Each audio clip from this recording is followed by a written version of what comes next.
Well, today is a very special podcast because I've never ever had two people on as guests, but I've got the wonderful Gavin sisters on today who are extremely funny and brilliant. Sharon and Lauretta, how are you both today? Yeah, we're good. We're good. We feel slightly nervous with that introduction. Funny and brilliant. We feel like we have to live up to something. But Well, yeah, you do live up to something because you sent me a video recently of sober dating, which you shared on YouTube, and it was absolutely hilarious and spot on as well. yeah. And Did you relate to it? Have you well, done it? not really. No. It's not something really that I've been down that route that much, but I could see where you were coming from it, and it's a big conversation in the sober community. Is how am I ever meant to go on a date? Yeah. And it's all the things in the mix, isn't it? It's like normally you would have a drink for Dutch courage, and then you've got to deal with the fact you say to your first date, "Oh, I don't drink," so they think you're an absolute weirdo. Yeah. And all of it, I mean, I'm actually not dating at the moment, but when I did do a bit of dating, I would online dating mainly. I would put it in my profile so that if that's going to put you off, that's the first round gone. Do you know what I mean? You kind of, at the end of the day, you want to, not that I need to go out with someone that's teetotal at all, but you kind of want to attract people that either admire that you don't drink or don't mind it. Yeah. You just don't want people that hate you for not drinking. Yeah, exactly. That's just not. Or judge you as well. Yeah. And you wouldn't align with people that would go out and have a massive session on the lager or wine, would you? So it all ties in with wellness, doesn't it? Yeah. And hang on, sorry, David. I think someone's at the door. Sorry, one sec. We've got a radiator man in at the moment. Sorry, we can cut this bit out. All right.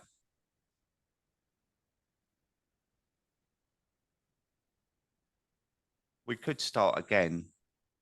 Sorry. Because it'd be easier. Will it be easier? Can you not just cut this bit out?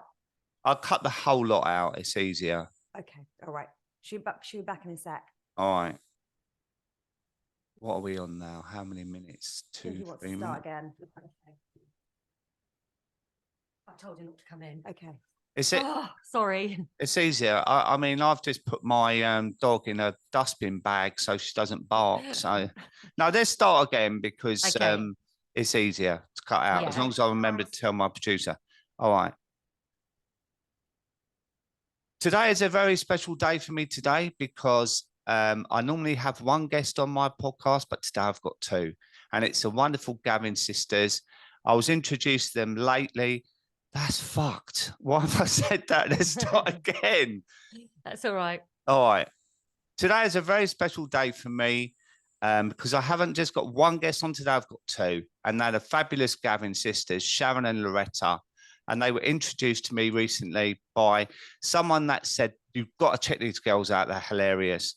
And I sent them a lovely message and they sent me a video they recorded on sober dating. And I just fell in love with them both. So welcome to my show, Lauretta and Sharon. How are you both? We're good. Thank you so much for that really lovely introduction. But I feel a huge amount of pressure to... No pressure. Yeah. No pressure at all. And I also listened to a brief intro to your podcast that you've done as well. And your story is incredible, actually. And I can't wait to get into that. But normally, I wind it back. You're incredibly close as sisters. I can see that. And I'd love to know what it's like for you two growing up. Well, we came from a large Irish family. So both my parents are from the west coast of Ireland, and we've got two brothers. And it was very much a kind of working class family. And both our parents worked all the time, really hard. My dad was in construction and my mum's a nurse. She used to work nights. Well, she worked twice a week. Yeah. She didn't work every night. No. Yeah. But anyway, so I think because of that, it pushed me and Sharon. We were really, really close. We've always been close, almost like twins, really. Yeah. I mean, I think our overriding memories of kind of growing up together, we shared a room, was that we did not stop laughing. I mean, that is genuinely my overriding memory of my childhood with my sister. The house was very kind of chaotic. It was very open door policy, always friends in and out. We were probably a bit crazy. We were left to our own devices. Yeah. And this is a little insight to how close we were. We used to have a double bed in our bedroom.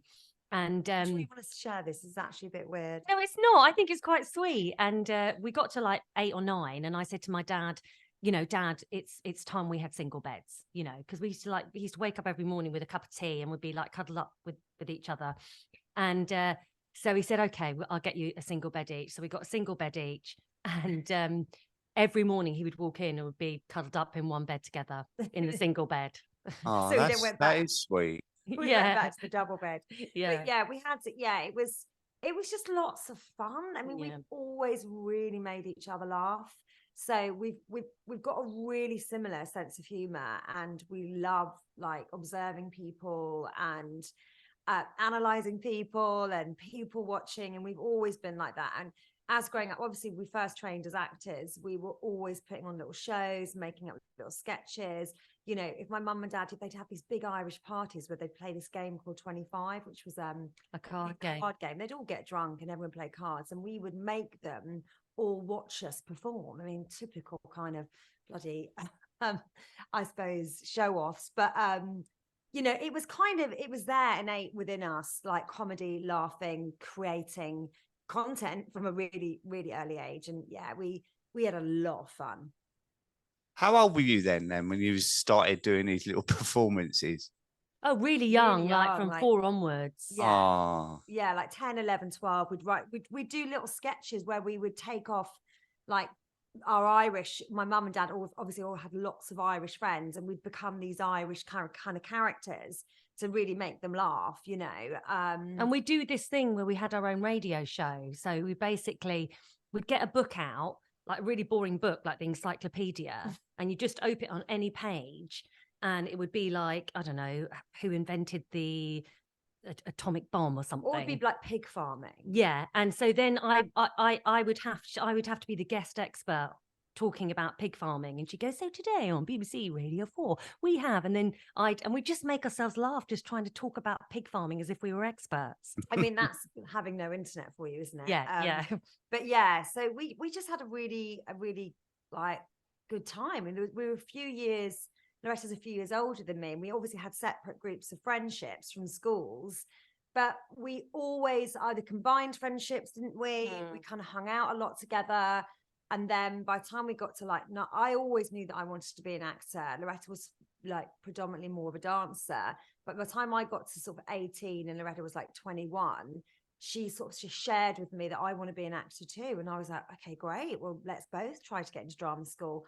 And we weirdly got into the same drama school, which is kind of unheard of, really, because it's so hard to get into drama school. It's like thousands of people apply.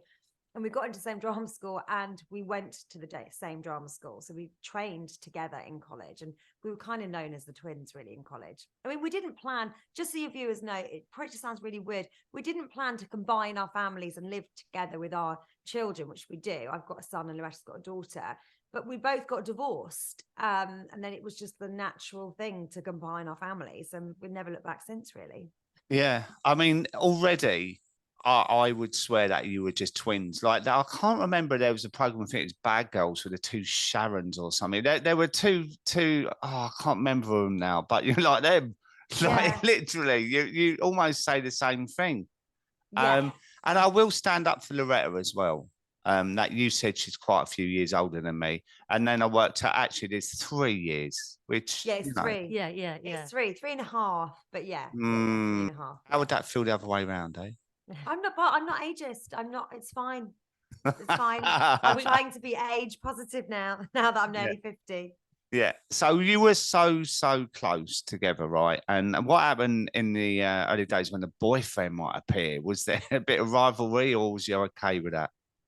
We were generally okay. I think sometimes the other one would feel a bit like, oh, what about me now? There was Yeah. a bit of that, I think. Yes, maybe slightly, but we just got on with it, you know. And Yeah. usually if the boyfriend didn't like us being close, then he wasn't the right boyfriend, because you know, we were close and they had to accept that. And That they was had to part of be- the package, yeah. Yeah, and they had to be confident enough in themselves to go, that's fair enough. She's got another relationship that's close, you know. Yeah. It's quite interesting, because we've talked about this. We talked about if it was the other way around, and if it were brothers that were close.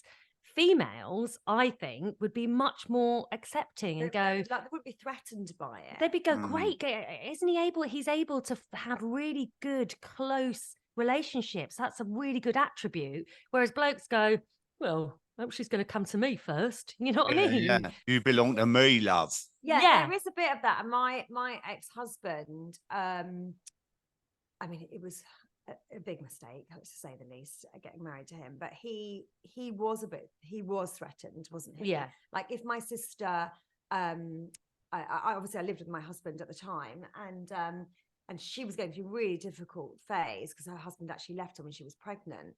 And say she like reached out to me in the evening, we were watching something, my phone went off, and I was a bit obviously worried about my sister at the time. She had a baby. He'd be like, if I picked up the phone, he'd be like, why are you picking up the phone? You've already spoken to her today. Why did you pick up the phone? You're with me now. And I'm just like, I found it so suffocating that he'd be so threatened. I'm not saying like every night we're in the middle of watching a movie, that is annoying, your phone keeps going off, but we're just, I would be traveling. We went traveling for 3 months, and you know, obviously I wasn't with my sister. And if I went to call her, he'd be like, but you called her 2 days ago. I'd be like, I can call her every day if I want to. Yeah. Why do you need to kind of like control me so much? But it was a problem with him, but he was a problem person. So I don't think it really was about us. No. So we did, you know, when Loretta was married before her husband ran off, we lived together. We had a flat together, and then he moved in. And it was fine. So your husband ran off. Yes. And you got divorced. So then did you move back in together on your own? Like, did you have kids? So my husband ran off, had an affair when I was 6 months pregnant. So he left and I had a baby on my own. And then about a year later, Sharon got pregnant, and then she got very sick, and then she had the baby, and then a year later she left her husband, and then she moved in with me. So Loretta had already had a house set up, and luckily it was big enough that we could move in. So, you know, lots of people sort of always say to me, amazingly, because I was very, very unhappy. I'm not going to talk too much about it because obviously it's the father of my child, but it was a very, very toxic environment. And you know, lots of people sort of say to me, God, you were so brave to leave. You only had a baby that was a year. That must have been really difficult, and you were sick. And I'm like, I was really lucky. You know, I had my sister, my best mate, who was also a single mum, you know, that I could move straight into, you know. And I think there's a lot of women out there in very toxic situations, and it is not as easy as just getting your baby and just finding somewhere to live. You've got, you know, the expense, the rent, I was so lucky that I had Loretta. So let's talk about that a little bit. What do you mean you got sick? So as I said, you know, I was in a very toxic marriage. I was constantly in fight or flight, basically. Obviously I fell in love with him originally, and he's got some really good sides of his personality, which I fell in love with, and my son gets to see those really good sides of his personality. But he was very, very, very up and down. So he could switch. And if he switched, it was unbearable to be around. And I mean, even talking about it now, when I actually talk about it, and it's a long time ago now, but I was constantly in fight or flight. I just didn't know what I was going to get. So I was tiptoeing around a lot. And then, you know, then we might hit a really good period, and it'd be like, you know, 3 weeks of it being really good. And I'd be like, oh, this is why I fell in love with him. He's really clever. He's really charming. He's got so many attributes that I admire. And this is why I've made the right decision. I've made the right decision. I do really love him. And then it would switch again. And it was abusive, emotionally abusive, really. And I was constantly in fight or flight, constantly stressed. And you know, people deal with stress differently. I mean, he can, and I think there are people out there that can compartmentalize. They're actually driven by a lot of conflict. They thrive in high conflict, and it doesn't really affect them. They could have a massive blazing row, go out to work, and sort of be fine, just leave it on the doorstep. I can't do that. So it would really stress me up. I'd be thinking about it. I'd have really anxiety. I don't like conflict. I'd hate going to sleep on an argument. It was, for me, it was awful. He could just like switch off seemingly. So I think people say, you know, genetics loads the gun and environment trigger it. I can't remember who originally said that, but I think that's very much the case. So I was obviously genetically predisposed for an autoimmune disease. You give it the right environment, not looking after myself, that amount of stress. I drank quite a lot, actually. I would drink every evening. I mean, I wasn't an alcoholic and I wouldn't drink like a bottle of wine, but I'd have at least 2 large glasses of wine, and that would just take the edge off. That is too much for women. It's too much. Actually, no amount of alcohol is actually safe. The science is now telling us anyway. But that was a release for me. Those 2 glasses of wine in the evening was my supposedly happy place. So you know, you give it, you don't nourish yourself enough. You're not looking after yourself. I mean, I exercised, but I wasn't, you know, but it mainly was that stress. And then basically I woke up one morning.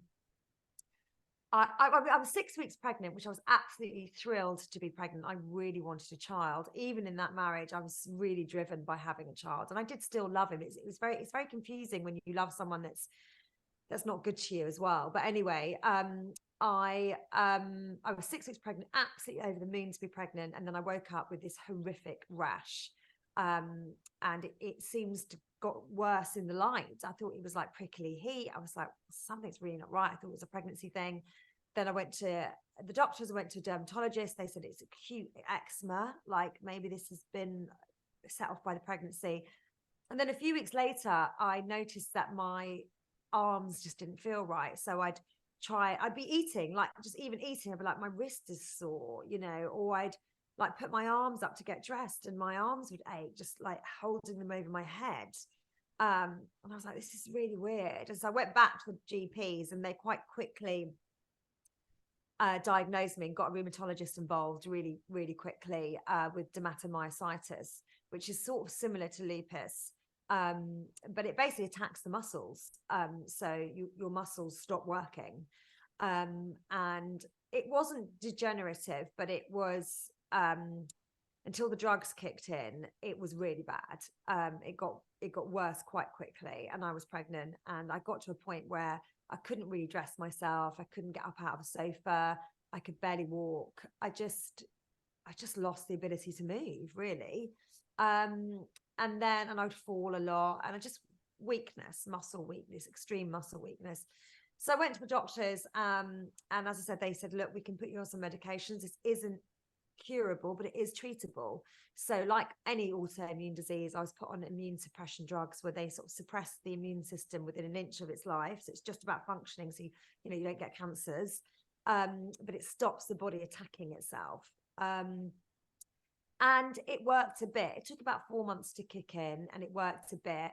I would say it got me like 50% better. I mean, nothing really worked for the skin, but it got me moving again. I could walk, I could dress myself. You know, I wasn't back to who I used to be, but I was functioning, and I was really grateful just to be functioning. I would have taken any drug under the planet to get better. And then when I got a bit better, I then had the energy to start to go, oh, I wonder if there's anything I can do. I wonder if there's any lifestyle factors that I can do to help myself. You know, I had a 2-year-old son at that point, and, you know, I felt quite sad because I was like, he's never going to see the version of me before I was sick. And that version I quite liked. I've always been quite a high energy person with a lot of get up and go. And I was like half the version of myself. And I was like, oh, that's a shame, because I really couldn't wait to be a mum. And I was like, I thought I'd be going to be a really fun mum. And I'm like, this is a bit crap, you know, I have to go for a lie down every afternoon. So I had high motivation to get better. And I went back to the doctors and I was like, look, is there anything I can do? I'm on all these medications, some of them, you know, side effects as lymphoma cancer, it says on the packet. I mean, you know, is there anything I can do? And they were like, not really. No, there's no science, no evidence that anything you can do, food, drinking, nothing will help this. Once it's kicked off, it's kicked off. So I was like, what about the wine? I mean, I have a couple of glasses of wine a night. I mean, obviously by then I was drinking actually a lot less because I had a son and I just couldn't. But I was still drinking, I'd say 3 times a week maybe. And they said, you know, is there anything, you know, because it's quite heavy, the drugs I'm on, you know, for the liver, like the alcohol. Is there anything is it okay to drink wine? I mean, I desperately wanted the doctor to say, yes, you can drink wine. And he did say yes. He's like, yeah, 1 or 2 glasses of wine, absolutely fine. So I was like, okay, carry on, don't change. But it then kept niggling at me. I was like, what if I can do this? Surely there's people that have got off these medicines, and cut a long story short, I started to do lots of research. This was 12 years ago as well. And you've got to remember, no one was talking about the microbiome. No one was talking about gut health. If you said, oh, leaky gut, which is what it was kind of known as then, they thought you were a witch doctor. But I found people that got better, and I found people that had chronic autoimmune diseases like lupus, Crohn's, MS, and have got better and off all drugs. And they had correlating factors. And they probably, this is a bit of a long story. I'm coming to an end.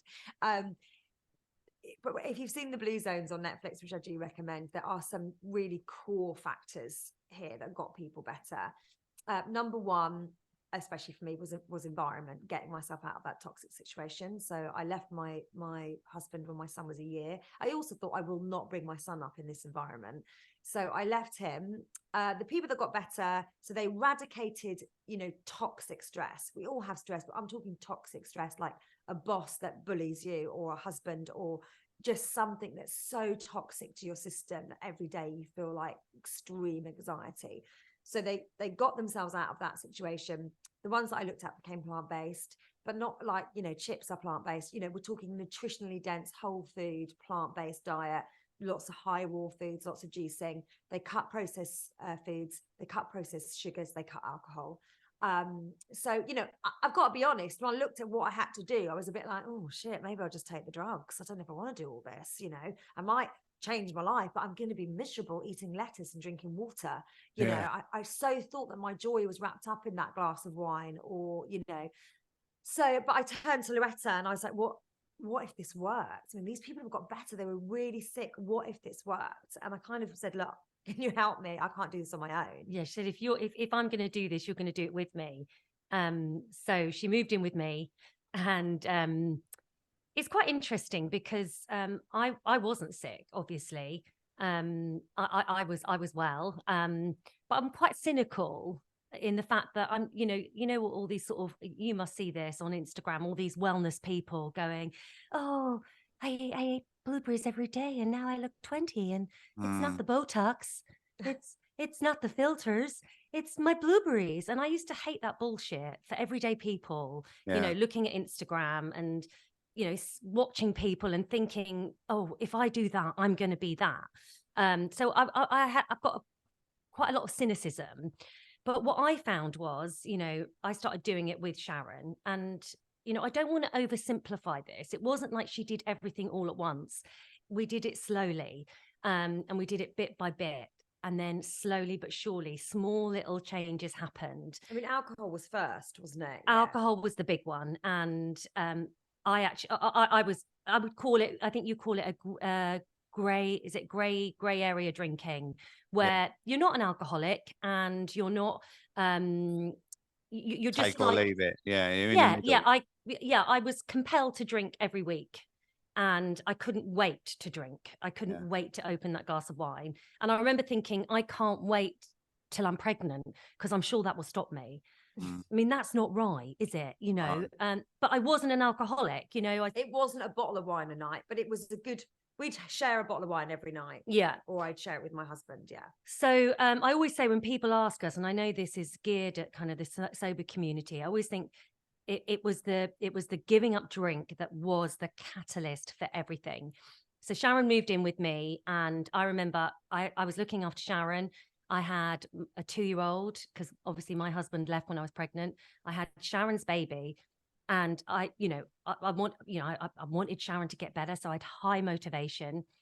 And I thought, I need all the energy I can surmount to get through this period. At the same time, my mum actually got diagnosed with breast cancer. So it was like a car crash bit of my life. I know everyone gets that bit in their life, or bits in their life, when it's the shit bit. This was my shit bit. It was like I was reading it in, like, when you go to the doctor's surgery and you open one of those magazines and you read about someone's life and you go, oh my God, that's awful. That's hideous. That was me, but it was me. And I was like, oh my God, this is my life, So I thought, in order to get through this bit where, Sharon was sick, I had 2 tiny babies, my mum was sick, I need energy. I need as much energy as I can possibly get. And I cannot drink. I cannot wake up in the morning with red line lips, rocking in a corner going, I hate my life. I just can't do that. So the first thing we did was we gave up alcohol. And I always say that is the best thing I've ever done, because it was the catalyst for so much. It changed my life beyond recognition. And once I knew I could give up alcohol, I knew I could do anything. And I also knew that it became addictive, because the more I didn't drink, the more I got interested in other sides of my life. Like, okay, what does food do? What does exercise do? How does that change my energy? And I became happier. I became more productive. I became more focused. I felt like I could, whatever challenges were thrown, the shit that gets thrown at you, I thought, I can handle it. I can handle this. I felt more positive. I think as well with the drink as well, it's that kind of like peace in your heart, like, Yeah. and also like a lot of the time I'd be like going, I'm really stressed. Oh, I'm probably just stressed because I had a couple of glasses of wine last night. Once you take that out, it gives you a lot of clarity. You can work out, actually, I'm a bit stressed about that. Actually, I'm a bit stressed about money. You know what I mean? It's not because I'm anxious because I've drank. You know, that 4 o'clock in the morning anxiety of, oh, I said I wasn't going to drink last night and I did. And now I feel a bit groggy. I'm going to have to go for a run to try and get rid of this mood. It's the irritability as well. You know, that alcohol, it just gives you nothing. It gives you nothing. And whenever we run our retreats, we talk about this. And I have to kind of go, look, I know this isn't a popular message and, you know, this isn't AA and all of that, but I just want to share with you, it gives you nothing. And once you become completely free of it, it's not about you're being restricted or you're being more disciplined. You're getting freedom back.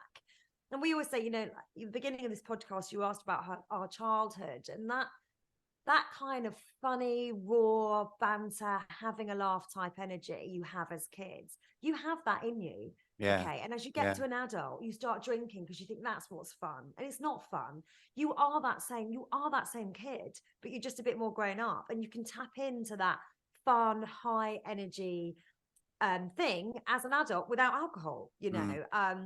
So yeah, Loretta kind of did it all with me. And in the end, we became plant-based, gave up alcohol, became plant-based, and you retrained. Yeah. So basically I started cooking and doing all the good foods to get her better, you know, really, really slowly.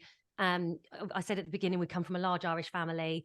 They'd come round for dinner and they'd be like, we've eaten before we came. Because I thought, oh, vegan, it's going to be hideous. It's going to be shit. But they were like, this food's really good. And I became more and more passionate about it. And I retrained as a natural vegan chef, and I learned about nutrition alongside food. And then we used to go away with our girlfriends, and they would, like, we've got a place in Suffolk, so they'd all get pissed. And me and Sharon would obviously be sober. And then in the morning, we'd get up and we'd put our running stuff on and we'd be doing ginger shots, and they'd all wake up and they'd be like, oh, how do you do this? You got to teach people how to do this, you know. And that's how the idea came, because obviously, you know, we're a comedy double act, but we also wanted to do something else. And we said, yeah, that's a really good idea. How do we teach people? Because this stuff doesn't come naturally. You have to, and I'm sure that you've done the same thing. You have to brainwash yourself. You have to look at like-minded people. You have to join communities, which is why your community is so good. You have to find other people. You have to align yourself. You have to keep reading, and every day you have to keep reminding yourself. And that's difficult. So that's when we set up the Detox Barn, and we just feel so privileged to do something that we love. And hopefully, what it does, it makes a difference to people, that helps just, even in a tiny little way, change the course of their journey or rethink how they actually want to live for the next 10 years, you know. I agree. And I think it's planting a seed without forcing it, you know, not standing on a soapbox saying drink is the brew of the devil, and that it's being sensible about it, because otherwise people are going to go, well, do you know what? It's your problem, not mine. It's make people think about their own relationship with alcohol. And it's interesting what you said before earlier as well, when you said, you know, I'm a grey area drinker, I'm not an alcoholic.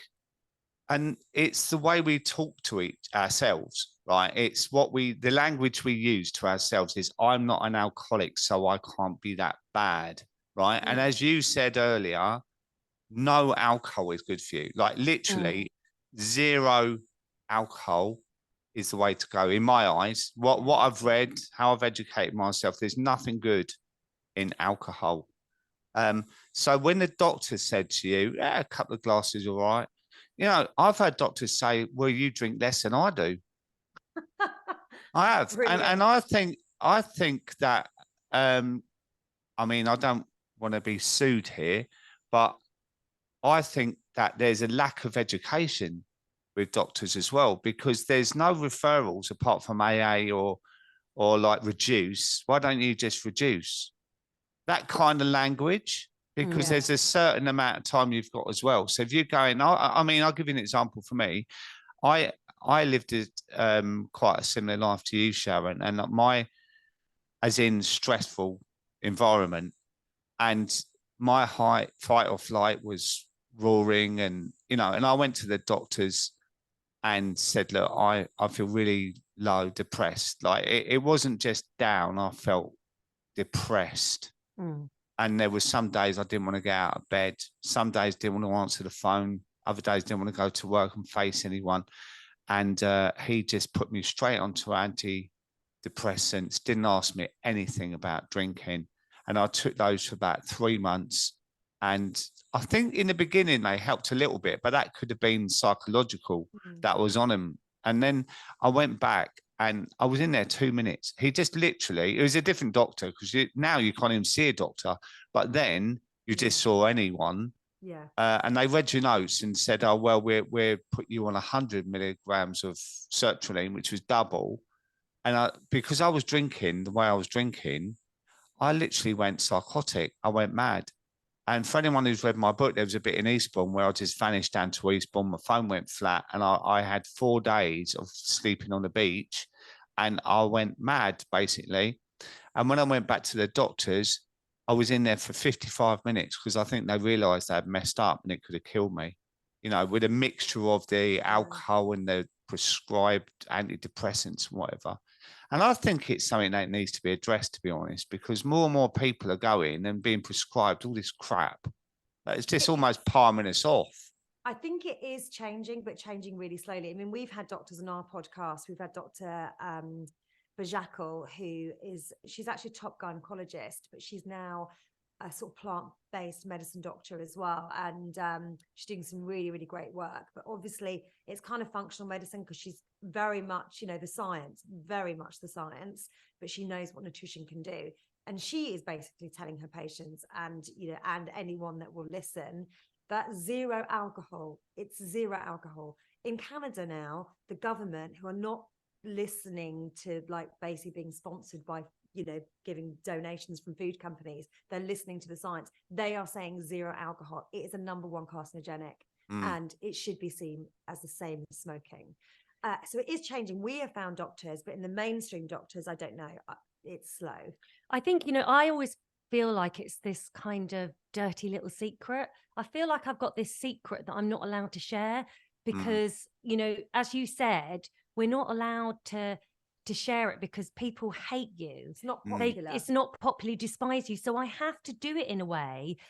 I have to, I think you're right, is just be a role model and be a beacon. And then they see your energy and then they ask you questions rather than ramming it down people's throats. But culturally, it's still that thing of you're boring, get a life, you only live once, I just have a little bit, or whatever the narrative is. But I feel like it's this little secret that we've all got. We've got this little club and it's so exciting. Yeah. And I want to shout from the rooftops. It's the best thing you'll ever do. I go to bed every night and I've got peace in my heart. I wake up, I feel excited for the day. Most people don't get that, And I think what's interesting, what you said about grey area drinkers, and this might be a bit controversial, but I'm going to say it.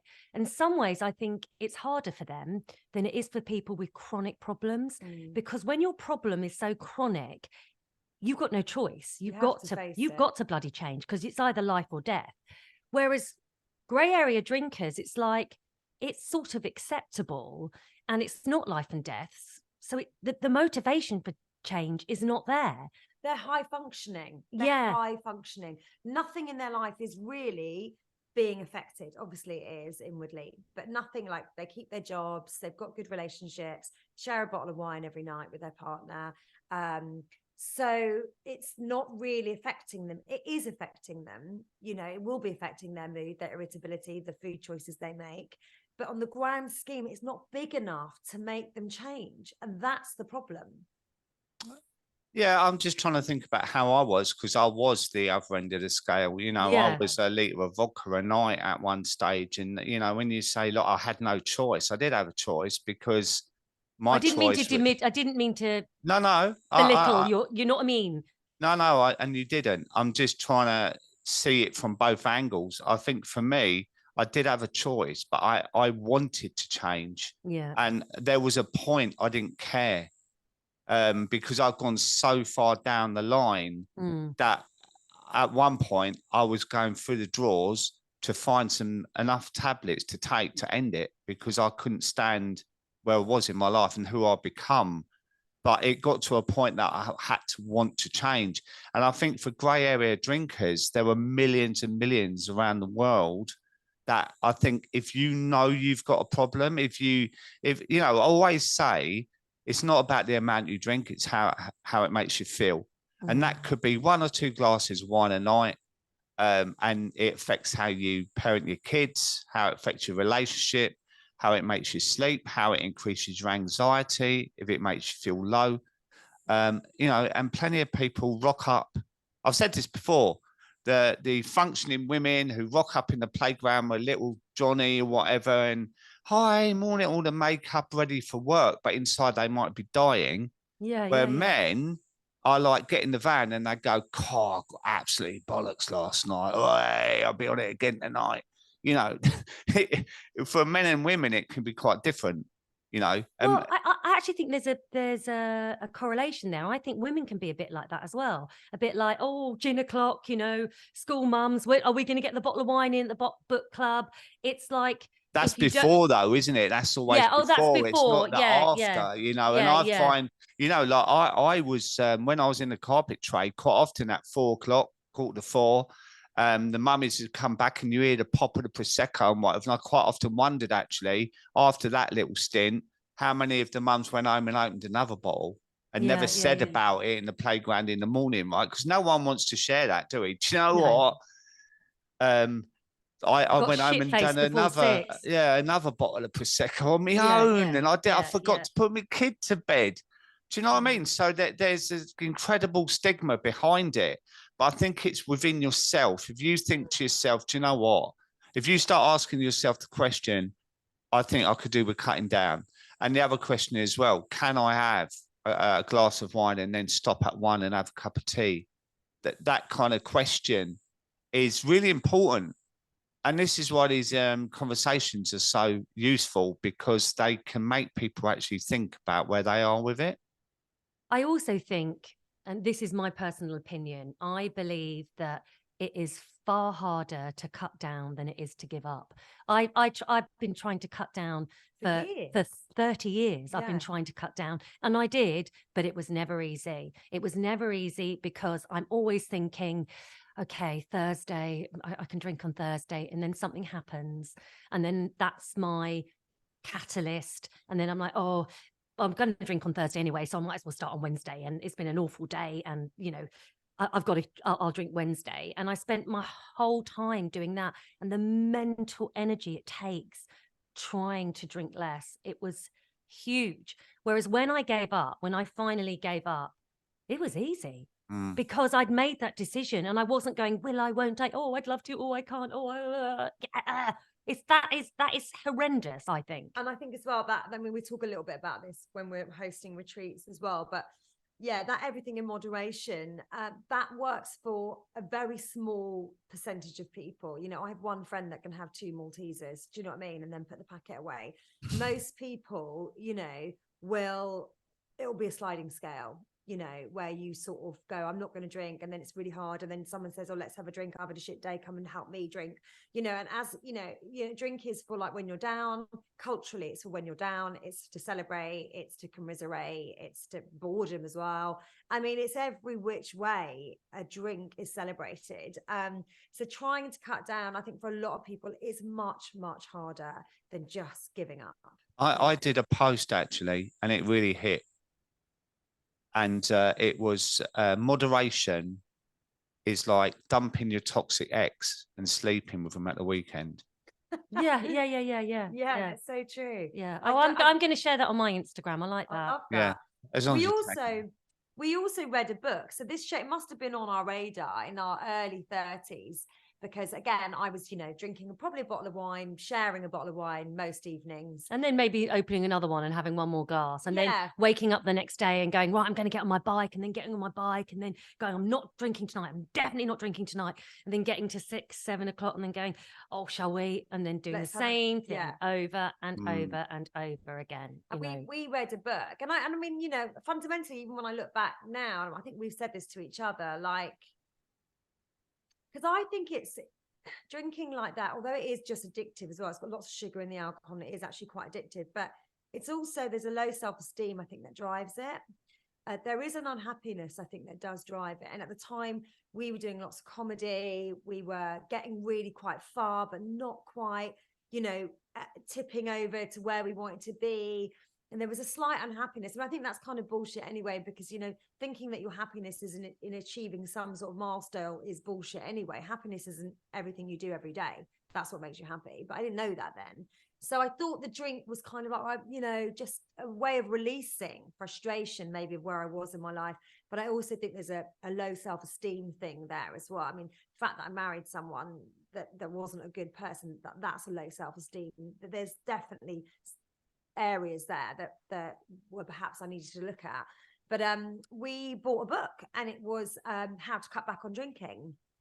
And I think it's Alan Carr, isn't it? Basically, we were like, okay, I just want to cut back a bit. So we read the book, and then you get to the end of the book. I don't know if you've read this book, but it says you can't cut back. You need to give up. We threw the book away. I don't want to bloody give up. But he was saying that basically everyone is on a sliding scale of becoming an alcoholic. I mean, I don't know whether I agree on that or not, but at the time I was quite shocked by it. Yeah, I'm not going to end up an alcoholic. I can sustain this level of drinking, but that level of drinking is an addiction. Oh, 100%. I am drinking every night. There is an addiction there. I'm just not drinking a bottle of vodka when I wake up. Yeah. But what you said there, Loretta, was interesting, because you said, and then we open the next bottle for one more glass, right? Yeah. That is the sliding scale, because in my experience, people that come to get support from me, I always say, when they say, oh, I drink a bottle of wine a night, and I go, is that accurate? Because, if you start digging into the second bottle for that one more for nightcap, does that often go into actually waking up in the morning and that bottle's gone and you don't remember drinking that bottle? Because that's the sliding scale, because it's an incredibly addictive drug. And your tolerance levels go up as well. And it might be the weekend, or you got a day off the next day and go, do you know what? It doesn't matter, because I can have the extra little bit, and ruin your whole next day. And there's a animation I quite often share with my clients, and it's called Nuggets Addiction. And people can search it on YouTube. And it's of this bird going along this straight line, and there's a golden nugget. And the first time it ignores the nugget, and the second time it takes a sip at the nugget. And a bit like the Red Bull advert, where it floats up and it's like gave it wings. And the more it goes down the sliding scale, the more it gets darker and darker and darker. And that is just absolutely spot on to me, that, I mean, I think for us, it was never like we would share a bottle of wine. And I think you're right, the tolerance, so that wasn't quite hitting it. But that one extra glass after we've shared a bottle of wine, that would be it. We wouldn't then finish the bottle of wine. No, to be honest, we wouldn't. But I always knew that was too much. Like, why wasn't I just stopping at the bottle? We would always. But even a bottle of wine, that's too much. For it's way too much. I mean, we're tiny. I'm 5 foot. I'm 8 stone. You know what I mean? Like, that is way too much. But my tolerance was getting quite high. So even like, those 2.5 glasses, say it's 2.5 glasses each in a bottle, it wasn't quite giving me that hit of complete release. So then I needed an extra glass.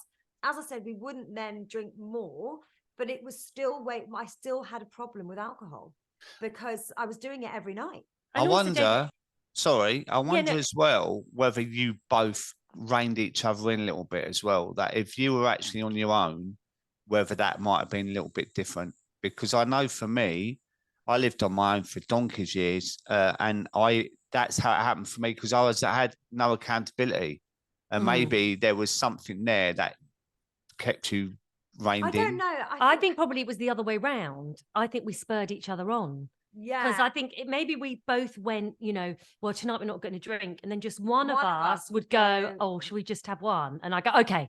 I mean, the thing about me is that I didn't like being plastered. I didn't actually.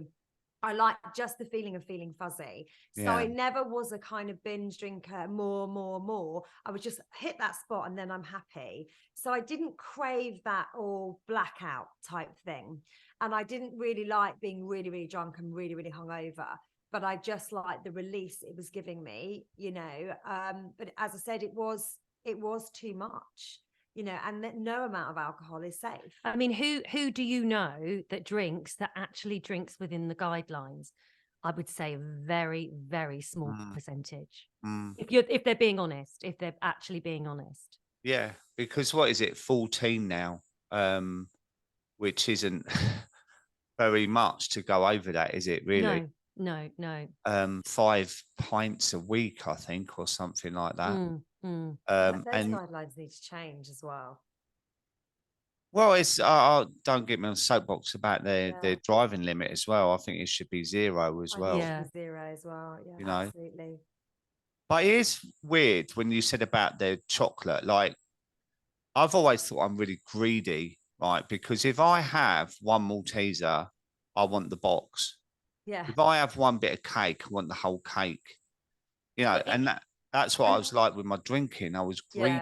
Well, that's got nothing to do with you, because we have lots of people that say that, and they go, that story that they tell themselves, I'm that sort of person that, when I have a Malteser, I need the whole packet or a cake or whatever. And I always say to them, that's normal. The reason why that's normal is because it's got fat, sugar, and salt to such high intensity that when you eat that, it's basically like having crack. And it gives you dopamine. And the same with the alcohol. And we're human beings and we become addicted to that dopamine. Nothing wrong with you. There's absolutely nothing wrong with you. That's just chemicals in your body that we become addicted to. That's really, really spot on, actually. And I'll tell you why, because people know listening to this podcast, I had a test done and my dopamine receptors shot. It doesn't work. So, like, any amount of dopamine is like, wow, like that. Now, I can go to the Derby in Epsom and put a £5 on a race and win, and I won't bet for the rest of the day because that doesn't lift my dopamine. I'm not bothered about gambling. I've never been somebody who can go in a betting shop and sit there and win. I can't stand gambling, right? So that does nothing for my dopamine. But with the chemicals, what you're saying I'm putting in my body, that's an interesting point, actually. And it was the same with alcohol. I'd have a drink, and where you maybe could make it last half an hour for a glass of wine, I'd have chucked it down my neck, and all you do is big glass of wine, chuck it down my neck. So I was always searching for that extreme dopamine, I think. Yeah, I mean, I do like a gamble. I think if I had money, I could be this is for a whole different episode, isn't it? Tell me about your retreats then. Where did this idea come up? It's in Suffolk. Do you want to tell me about that? Yeah, so basically, as I said, we used to go away with our girlfriends and we'd cook them all dinner, and we'd make breakfast, and we'd be sort of like out running, and we'd be telling them about all the research we did, because the better and better Sharon got, the more involved we got in wellness and research and, finding different ways of living well. So we were becoming very knowledgeable, and they say to us, do you know what, you need to help people do this. You need to help other people do this. And that's really how it started. So we started about 5 years ago, and we set up a retreat. We set up something that Sharon and I would love, because at the time we'd go to these retreats, and I mean, I'm not to knock other retreats because there's some amazing retreats, but some of them were a bit a bit worthy, a bit namaste, a bit my truth is.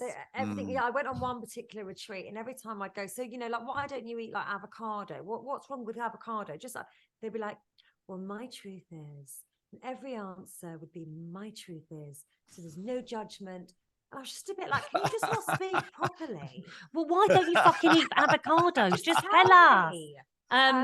So we wanted to create something that was wellness, but also down to earth and fun and engaging and not too spiritual, wacky, and we do meditation and we do an amazing sound bath, but we wanted something relatable, and you didn't have to fly about with fairy wings in the garden and hug trees and stuff, so that's what we created. We created a retreat that Sharon and I wanted to go on, and it's got nutrition workshops. Lauretta does all the cooking. I do so it's all kind of plant-based food, nutrient dense, and no one is hungry. So, all the food, people are so surprised. They walk away and they thought, oh, we thought we were going to be starving. But it's not at all. It's just really nutrient dense food. There's yoga, we do treatments. It's all obviously in the beautiful countryside. I mean, we've got one in Portugal as well, in the Algarve, which is, oh my God, just amazing. We did the first one last year, and I mean, me and Sharon loved it ourselves. It was just amazing. Even though we were hosting it, and it's a lot of work, we actually felt like we were on holiday with our guests. It was brilliant. So we've just launched that, and that's a 5-nighter, and we do that in May and October now. So we just love hosting them. It's a job, but it's not, and what I think the most interesting thing about it, I don't know if you've ever done a retreat, but you get people from all different walks of life, and you connect with people that you would not necessarily connect with in real life. And I've watched people, you probably have this with your sober community, a director of a bank chatting to a porn star. Yeah. And you know what I mean? And you go, this is incredible. This is so amazing. And then on the back of that, we launched our own coffee. Do you drink coffee, Dave? I drink decaf coffee. Okay. Don't tell me you don't do that.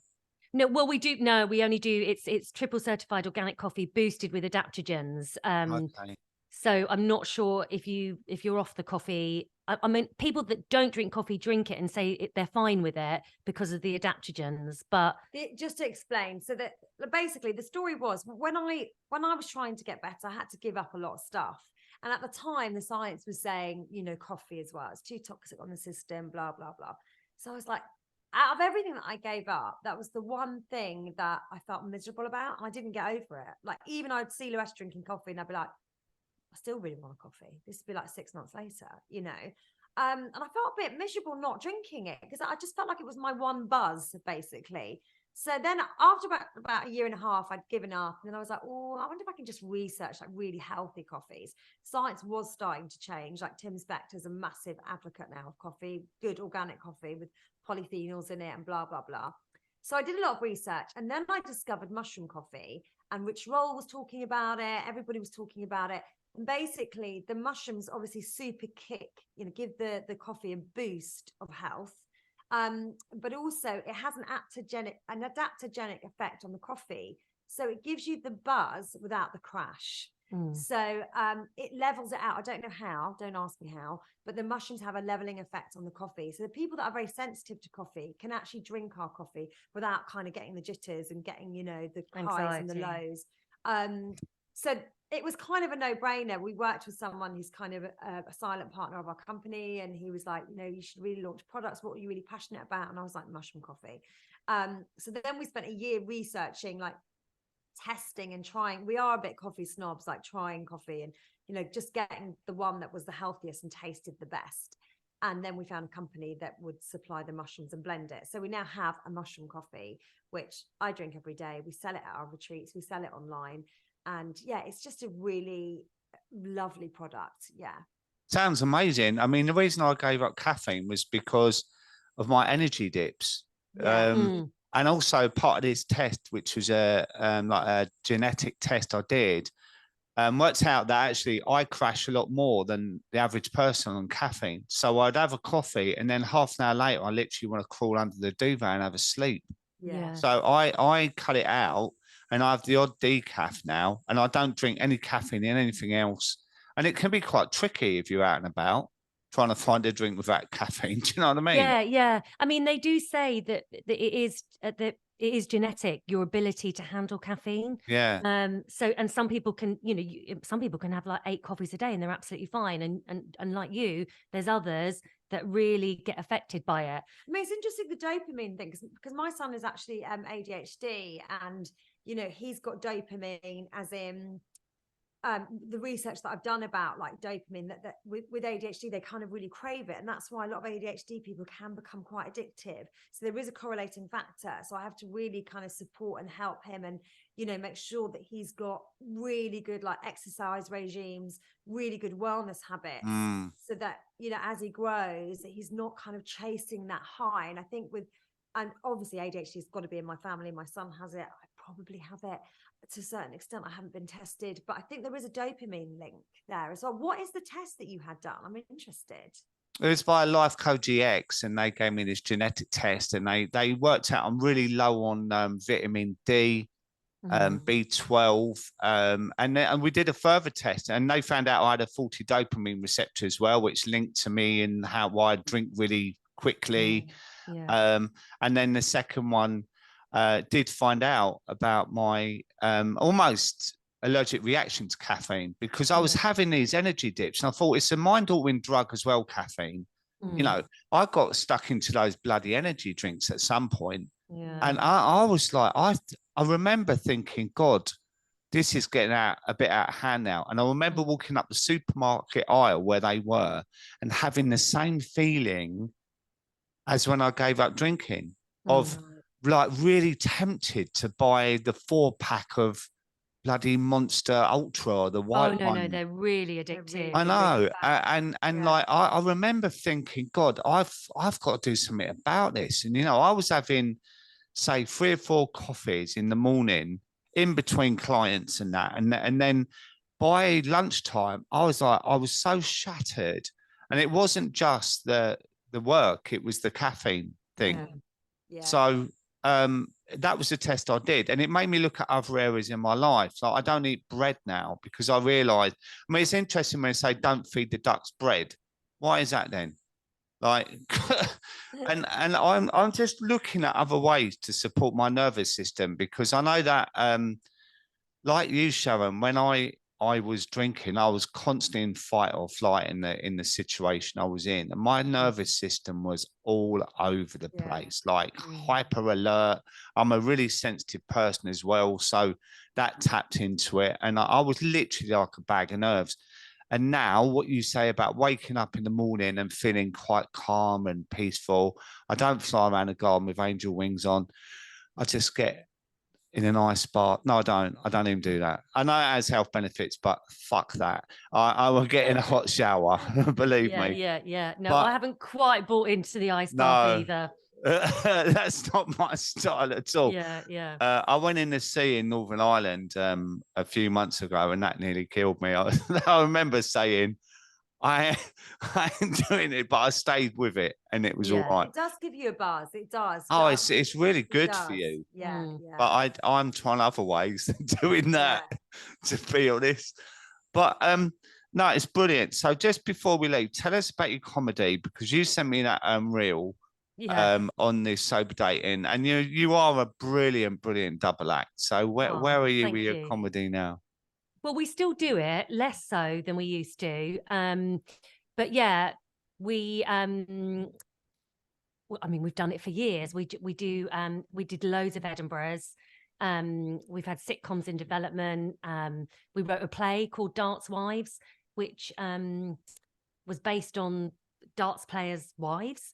That's brilliant. Yeah. That's sort of still going around. We've got a few scripts that are still flying about, and obviously our podcast is a bit of an outlet. We usually do the first 5 minutes, we do a bit of comedy, as in the concept is how well have you lived this week, and invariably Loretta and I will have like failed massively. And we sort of we don't write it. We record a bit of comedy about our week and how we've lived before we share the episode. So that's quite a nice outlet for us. And we're looking to do some live podcast episodes as well. So yeah, I mean, you know, our feet are kind of firmly in the wellness world, but we still love doing it, and yeah, we've still got some scripts going about. It's interesting because yesterday I attended an Alcohol Change UK event and was a speaker there. And it's something I don't feel comfortable around, but I almost go into a little bit of a trance just before I go on and think, you know, I've done harder things in my life. So all I've got to do is tell my story and hopefully motivate people to think about things, you know. But I was talking to Dapper Laughs, Dan O'Reilly, who was there as well. And now he's doing this tour sober. And he said to me, it's such a different thing going onto a stage, stone cold sober in front of all these people who are drunk inevitably. Do you know what I mean? Yeah. Well, interestingly, when Sharon and I first gave up alcohol, we went and did an Edinburgh show. And it was the first time we'd ever done Edinburgh and not drank. And it was the first time we finished an Edinburgh show after a month of usually hardcore boozing. We got home and I was like, I don't want to kill myself. This is amazing. I think as well, again, going back to the dopamine, you know, and, you know, you've got to do a bit of self-reflection as well. But like Lauretta and I were addicted to the highs of comedy. So we'd get on stage. Obviously, if a gig went well, you'd have this euphoric, oh my God, the material's really working. It's all landing. You know, to be in charge of your own creation as well, and to get that feedback, that high from the audience. And then you'd come off stage and you'd be on quite high. So you'd kind of almost need the alcohol to kind of level you down again. Yeah. So we would always have a bottle of wine in Edinburgh after a show. That was just like the go-to, and it was the release. And then we'd talk about what went well, what should we rewrite. I mean, we loved it, but it all went like hand in hand. Like I could not imagine doing a show without drinking afterwards. Yeah. So the first time we did it, I mean, I had a sort of 3-year-old then, and I wasn't 100% well. And I was like, I desperately needed to do something creative because I'd had quite a few dark years. And I was like, let's go back and do a show and talk about what we've been through, like me in a wheelchair, your husband leaving you. Let's write a show about it. And that's what we did. And we did Barrel of laughs. Yeah, barrel of laughs. No, it was kind of a dark comedy. But there was lots of like funny moments in it, because I think there's actually a lot of comedy in a lot of darkness if you can find it and then express that. I think it's some of the best comedy. But yeah, we didn't drink, and it was like, oh my God. I remember going back, we were a little bit addicted to sugar, because I remember going back having like crumpets of jam on and tea and chocolate, and you know, the craving for sugar was still there. But we didn't drink, and it was amazing. And we never drank since. Once we got through that Edinburgh, we were like, if I can get through Edinburgh, I can do it. We just continued. We didn't plan to give up. We just continued. And then you get to a stage of like, why would I go back? Why? This gives me nothing. So that's where I am. Like I wouldn't want to go back. There's no benefit to me drinking in my life. I got everything I need. Yeah. You know? And what you did there was get a natural dopamine hit without a drug. Yeah. And that's the best thing. It's been brilliant chatting to you both. Thank you. They can follow you on the Gavin Sisters on Instagram, and your website's on there, so they can find links to your retreats, coffee, comedy, the whole caboodle. Yeah, I'm really looking forward to interviewing you. I really feel throughout this interview, I wanted to keep asking you questions, but I thought I'll save it for our podcast about how you stopped and all of that. But we'll get to it when you come onto our podcast, because I'm really intrigued by your story. And yeah, I think you're doing amazing things.